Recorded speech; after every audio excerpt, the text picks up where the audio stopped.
Hello everyone, it's Karen at the Cool Tools Studio. I'm here today to show you how you can quickly and easily add texture or pattern to rings created from the Ring Maker. Clamwell's Ring Maker is such a clever tool, and I love how it makes it easy to create perfectly sized rings that don't have a seam to deal with. These amazing tools do all the tedious work for you, leaving you with the fun part of deciding how you want to embellish them. Clamwell's created a wonderful video where he walks you through how to use his Ring Maker, and I'm not going to do a better job than him at telling you how to use the tool he designed. So if you haven't already seen his video and you need info on how to use these amazing little tools, please see the video in the description below. For my demonstration today, I'm working with a ring that I created using the Ring Maker using RES Bright Bronze clay. I'm also going to be working with a clay board, an ultrafine and microfine sanding pad, a scalpel, a pair of tweezers, and a dish with water and a brush for applying that water.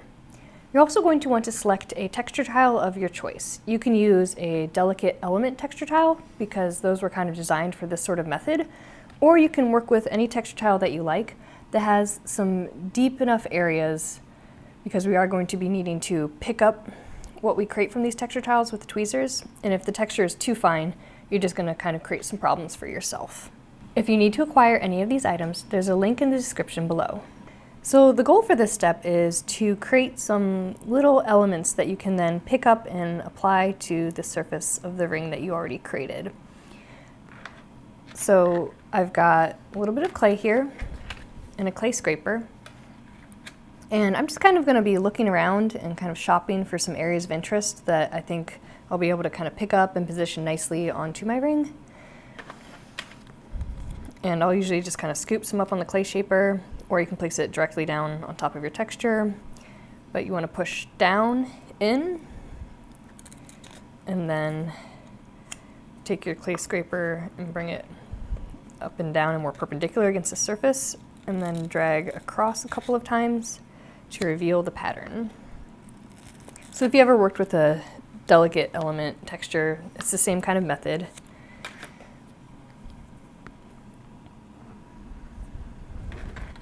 But I'll usually just kind of make a bunch when I'm doing this, and if I don't use them all in one ring, then I've got them ready to go for another project. And these will dry in no time at all, but if you do want to speed it up, placing them on your hot plate or in a dehydrator will also speed up the drying process.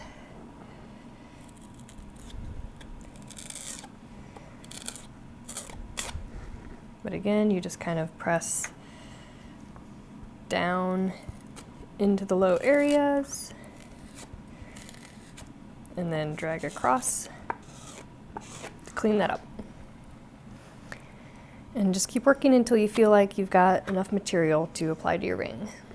So once these have dried, they should just kind of pop out pretty easily, and you can either flip this over and roll it to pop the textures out, but when I'm doing this kind of method, I almost like it this way better because you can kind of pick and choose and pull out what you're interested in.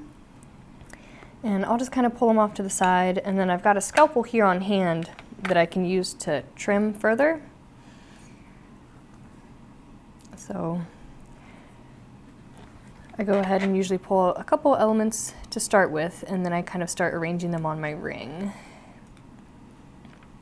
I'm going to grab a couple more pieces. And sometimes if you're not working with a super flexible clay, things will break on their way out using this method, but since you're kind of collaging it together anyways, that really doesn't bother me. I think it kind of just lends to like the sort of rustic and arranged look of this process.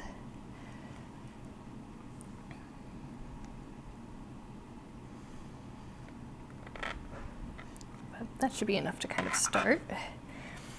And what I'll kind of do is I'll pick up the element and then hold it onto my band and kind of do some scooting and seeing, oh, do I like that better? Do I like it better when I'm using this part of the curve? And it's really just kind of a fun, laid-back way of designing your ring. Or do I want this on the top face? That's kind of nice. Or they could use that coil there. But once you've settled on something, you're going to apply the water to the ring. I found that if you apply it to the element, when you go to pick it up, it can kind of fall apart on you. So I'm applying the water to my ring there.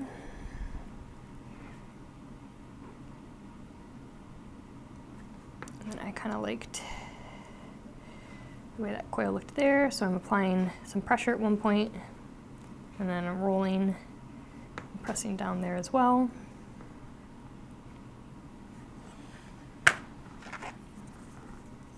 And then that got kind of scooted goofily, so I'm just gonna nudge it a bit. And then I'm gonna go over all of it with some more water.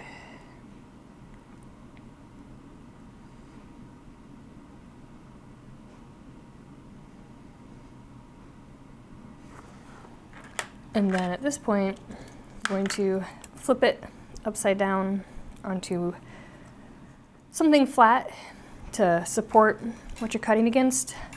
You could do this on a tough card if you're wanting to preserve this work surface. This is kind of one of my older ones, so I'm not so worried about it. And then come in with your scalpel and trim off the excess there.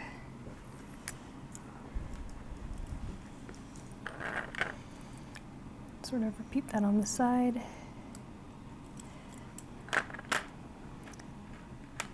Looks like I missed a part there.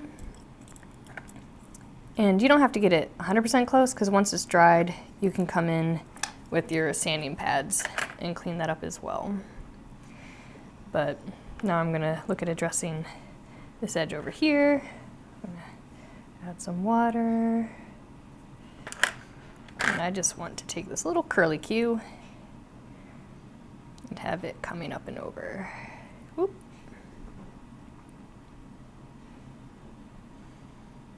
So it's a really straightforward way of working, and it's a very relaxed kind of just, oh, see what you think looks nice. And it's really fun because every single ring you make with this method will end up looking a little bit different as well. But just keep on going along, wetting your ring, placing your elements, reinforcing with water, and trimming the excess. So I've worked my way around, and I'm happy with how I placed everything. And I'm just going to take a damp brush and go in one more time and brush over everything. And I'm wetting both the back surface and the applied elements just to give things a really nice chance and opportunity to connect and join. And then once I've done that, I'm going to either leave it to dry or take it off a hot plate to speed up the drying, but you want to allow it to dry completely before you try to do any last refinement. So now that this has completely dried, I'm just going to spend a little bit of time kind of going over any edges to make sure that they're not sharp. And I'm just using an ultrafine to do that. And anywhere where I might have cut with a scalpel, just smoothing that out really quickly. And then whenever I'm doing applied embellishments like this, I just always like to use either ultrafine or microfine and just go over everything one last time to make sure that it is adhered. Because I'd rather have it fall off now when I can really easily just use water and put it back on than after it's fired.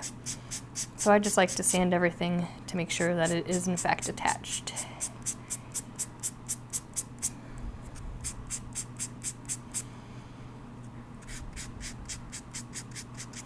And it looks like we're good to go. So now my piece is just ready to be fired and finished. I'm going to fire it according to the product instructions that came with my clay. And then for these rings, to get them to have kind of a nice soft finish like this, I just take them straight from the kiln into the tumbler. There's lots of different ways that you can embellish these rings created from the ring maker, whether you're using a texture tile like I did, or you could use finishing touches molds as well. Clay molds ring maker are a great tool if you're working on building up an inventory or creating a line of jewelry, or if you just are creating for yourself but want to skip the hassle and get right to the fun part of jewelry making. I hope this video gives you some ideas on how you can add your own style to the rings that these tools create. Thanks for watching!